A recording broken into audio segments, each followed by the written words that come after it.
দর্শক বন্ধুরা, সবাই কেমন আছো? আমরা এই ভিডিওতে জানব রঘু ডাকাত সিনেমা কী ধরনের সিনেমা হবে, কী কাহিনী নিয়ে নির্মিত হয়েছে এই সিনেমাটি। সবকিছুই জানব এই ভিডিওতে। তো চলো বন্ধুরা, ভিডিওটি শুরু করি। রঘু ডাকাত একটি জীবনভিত্তিক বায়োপিক অ্যাকশন ড্রামা ধরনের সিনেমা হতে চলেছে। এখানে নিচে বিস্তারিতভাবে বলা হলো।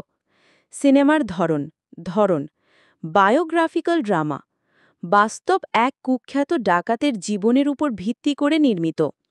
অ্যাকশন, গল্পে থাকবে দারুর অ্যাকশন, চেজ সিকোয়েন্স, অস্ত্র ব্যবহার ইত্যাদি। পিরিয়ড ফিল্ম, 1970-80 দশকের পটভূমিতে গড়ে উঠবে সেই সময়ের রাজনীতি, সমাজ ব্যবস্থা এবং গ্রামীণ পশ্চিমবঙ্গকে তুলে ধরা হবে।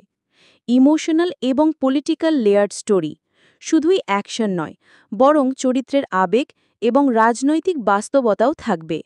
সিনেমার কাহিনী, এই সিনেমাটি রঘু ডাকাত নামে পরিচিত একজন বাস্তব জীবনের ব্যক্তি, বিশেষত পুরুলিয়া বাঁকুড়া অঞ্চলে কুখ্যাত, যার বিরুদ্ধে ডাকাতি, জমিদার এবং ধনী ব্যক্তিদের বিরুদ্ধে আক্রমণ ও পরে মানুষের সহানুভূতি অর্জনের মতো ঘটনা ঘটেছে।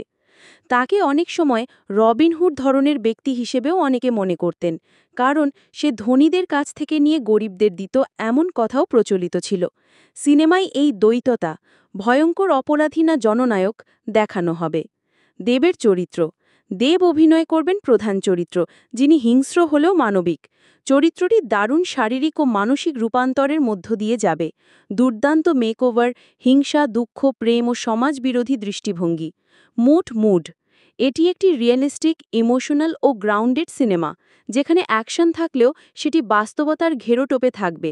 নায়ক ভিলেন নয়, বরং একটি বাস্তব চরিত্রকে নিয়ে ভাবাবে দর্শককে।